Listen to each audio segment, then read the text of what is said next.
The AMX-50B is a tier 10 French autoloader tank that you can acquire from the tech tree directly, and it's probably one of the greatest tanks if given to the right players, because obviously when you have an autoloader, it's probably the best for you to get played by a super Unicum guy. I would say that there are two things that are crazy about the AMX-50B. The first one is its gun, and the second one is the mobility. Let's start with the easiest one, the mobility. You can climb up to 50 kilometers per hour and you will grind that speed in no time, which is just really good for you to take advanced position, to relocate, to circle and everything like that. When it comes to the gun, what impresses me the most is that you nearly have 3k DPM even knowing you are an autoloader.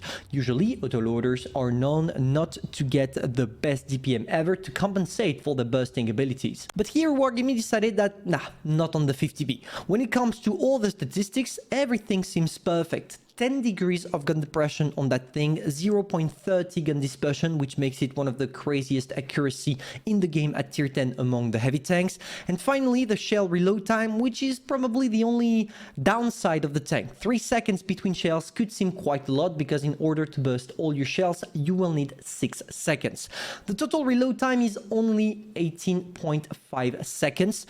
And well, to be honest, it's just enough for you to have time to burst all your shells, escape and come back into the place to destroy everything. The biggest downside of that tank is that it's easy to penetrate you, which means that you're going to be punished for every single mistake you make, especially on the side where people can penetrate with HE regardless of the tank they're playing with. Now, of course, you're probably wondering why I'm playing that 50B right now. Just tell me in the comments, why do you think I'm playing this tank right there? And yeah, let's find out right now. So, I received this replay from Spec Yep You from the clan Requiem. I actually don't have a clue how we say this, and I apologize guys if I mispronounced it. But basically, it's one of the craziest games I ever saw with the AMX-50B.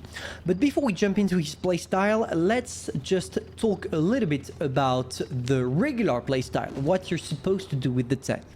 You are an autoloader, which means that you are extremely powerful when you're fully reloaded and equipped with 3 shells, and extremely weak when you are reloading. And usually when you have these kind of perks with your tank, you need to not be alone. So the first thing I would tell you as a 50B player is not to push forward. Don't try to go alone somewhere. You always need to play support. But support doesn't mean camping or staying in the back all day long. It just means not being the tank your enemies are shooting at. For example, here our friend is going in and he's in the first line, but he's not the one getting shot at. And this is exactly the situation you want to put yourself in with the 50B. It's all about being sure that you're not the one people are trying to shoot at, and that's it. This is the only thing you need to do. And yes, it seems like an easy thing to say right now, and you're probably thinking, okay, well, that's quite easy to actually do that, so I should just apply that and I'll be a great 50B player. Yeah, but trust me, it's really hard for you to know how to use it and how to find the correct place on the battlefield. Do not go for that tank if you're a new player. This is all I gotta say. Now, let's jump into the playstyle. Here you see that our friend is perfectly trying what I just mentioned, what I talked about just right now, and he's trying to get as much shots as possible. I think that our friend is playing against, with the new matchmaking, the one where you play below 5k battles, so you just encounter people that also have only 5k battles or something like that, because right now it truly seems like the enemies don't have a clue what they're doing, but pretty much same for his teammates. So let's see what he's doing. As you can see, he's trying to escape all the way. He's not shooting with HE right now, which is surprising because with the Chieftain, actually the Chieftain MK6 can get penetrated quite easily. But well, we're not gonna bother with it. Now we have a guy that is fully that has all his life, and he knows that the Sheridan is coming from the other side. He's not bothering with the other. He's going straight on the Sheridan, missing the first shot. There is a T1 T124, but he's gonna go in it regardless. Taking the shot, he doesn't care. He kills the Sheridan, and now he has to deal with an E4. He sneaks the first shell, and now, thanks to his mobility, he's trying to escape. Now things are going to be a little bit spicy, because there is an I7 on one side and a T124 on the other. He has to pick a side. So what he's doing right now, he's trying to make the IS-7 bounce. And well, it seems like it worked, because the IS-7 completely missed his shell. And now he wants to push forward, getting the IS-7 and killing the guy as soon as possible. Now you're probably asking, why did he pick the IS-7 over the T124 on this one?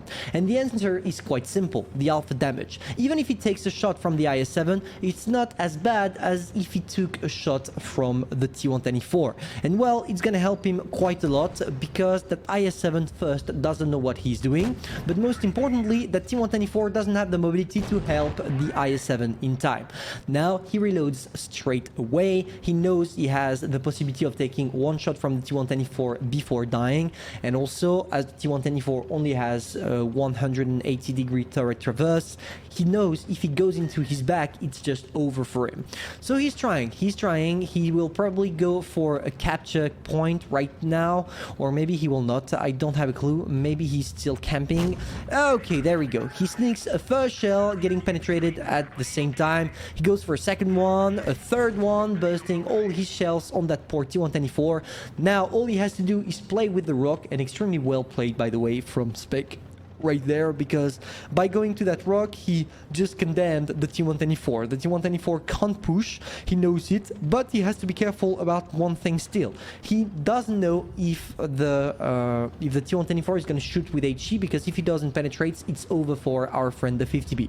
So he's trying to make him shoot at his side armor. It didn't work because the T124 penetrated, but well, he killed him in the process, finishing off the game with nearly 9,000 damage.